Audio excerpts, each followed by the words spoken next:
Hi, hello mga kalasa. Welcome sa Lasang Pilipina. Gagawa tayo ngayon ng Japanese food. Gagawa tayo ng version ko ng chicken katsudon. Complete meal na at the same time healthy food pa.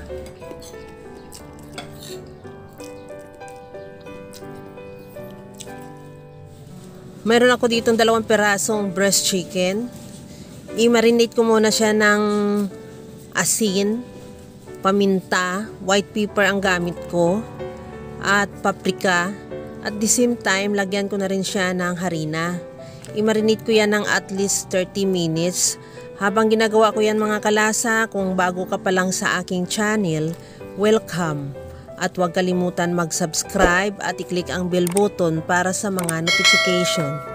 At kung dati ka pa, welcome back at i-follow mo na rin ako sa aking Facebook page Lasang Pilipina.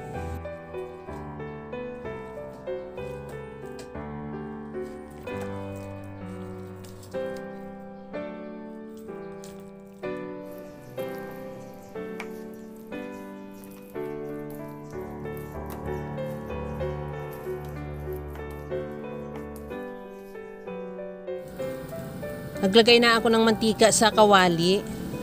Painitin at saka iprito na rin yung chicken. Sa mahinang apoy lang, huwag biglain para hindi siya agad masunog.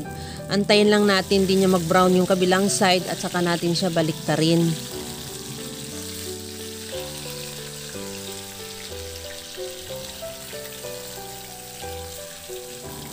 At pagkaluto rin ng kabilang side, tanggalin na natin yan sa kawali at ilagay mo na sa bowl.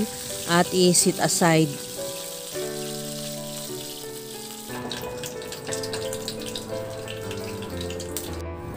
Maglagay na rin ako ng butter sa kawali at ilagay ko na rin yung carrots. Igisa hanggang sa maluto lang din yung carrots.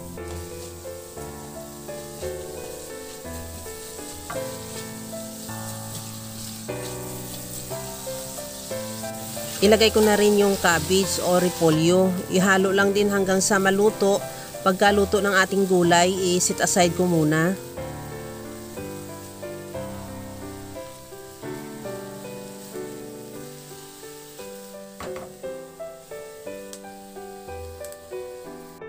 Sa kawaling pinirituhan natin ng manok, doon ko na igisa yung sibuyas. Ihalo lang din hanggang sa mag-translucent yung sibuyas. Lagyan ko ng toyo, asukal at kunting tubig. Ihalo lang din.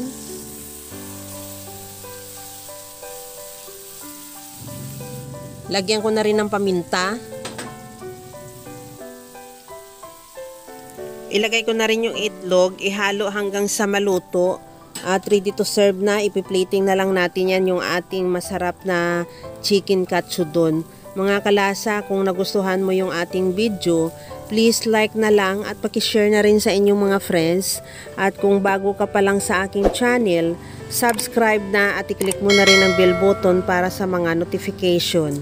Mag-plating na tayo. Meron akong kanin sa ating serving plate. Lagay na natin yung chicken at saka yung itlog at the same time yung gulay. At ready to serve na yung ating masarap na chicken katsudon.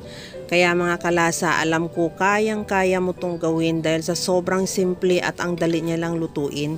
Kagaya lang lagi sa sinasabi ko na walang hindi marunong magluto basta sa simpleng paraan lang. Hanggang sa muli mga kalasa, thank you for watching. Bye-bye!